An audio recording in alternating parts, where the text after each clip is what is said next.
Hi hello friends, welcome back to my channel Rani cooking Telugu. ఎలా ఉన్నారండి? అందరు బాగున్నారా? నేనైతే చాలా బాగున్నాను. మీరు కూడా బాగుండాలని మనస్ఫూర్తిగా కోరుకుంటున్నా. ఈరోజు అయితే మేము గల్ఫ్లో సేమియాలు ఎలా చేసుకుంటారో చూపించబోతున్నాం అనమాట.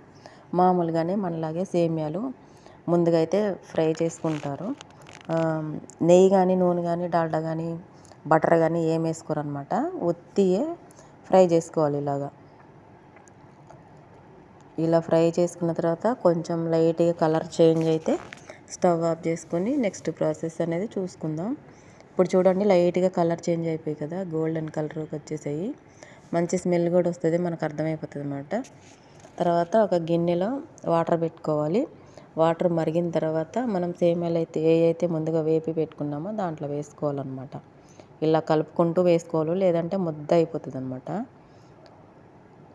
నీళ్ళు బాగా మరిగిన తర్వాత వేసుకోండి. నీళ్ళు మరగకుండా వేసారంటే సేమియాలు అండి పిండి అయిపోతాయి. అందులో ఇలా వేసుకోవాలి. వీళ్ళు చేసే పద్ధతిలో, అరబై వాళ్ళు చేసుకునే పద్ధతిలో నేను చూపిస్తున్నాను చూడండి.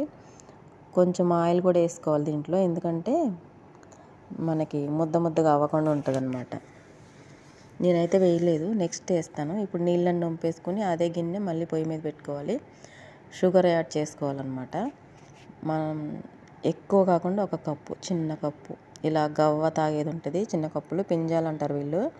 దాంతో ఒక 2 కప్పులు వేసుకున్నాం అనమాట. ఎక్కువ చేస్తున్నాం కాబట్టి ఒక కేజీ ప్యాకెట్ అనమాట ఇది, సేమియాల ప్యాకెట్. దాంట్లోనే ఈ పంచదార వేసుకొని పంచదార కరిగే వరకు కలుపుకుంటూ ఉండాలి చెంచా పెట్టి.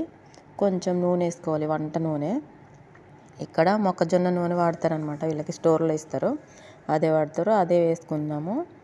చూడండి, అదే వేసుకుంటాను అనమాట. ఎందుకంటే కొంచెం పొడిగా అయిన తర్వాత చక్కగా పొడిగా అతుక్కోకుండా వస్తుంది అనమాట. కొంచెం యాలకుల పొడి కూడా వేసుకోవాలి. అరబి వల్ల సేమియాలు రెడీ. ఆమ్లెట్ వేసుకుంటారు అనమాట పైన. ఈ సేమియాలు అయిపోయిన తర్వాత ఇలా ఆమ్లెట్ వేసుకొని దాంతోపాటు తింటారనమాట. ఇది వీళ్ళ సేమియాలు. ఎలా అనిపించిందో కామెంట్ చేయండి. మన ఛానల్ని సబ్స్క్రైబ్ చేసుకోండి, లైక్ చేయండి, వీడియో షేర్ చేయండి. Thank you very much.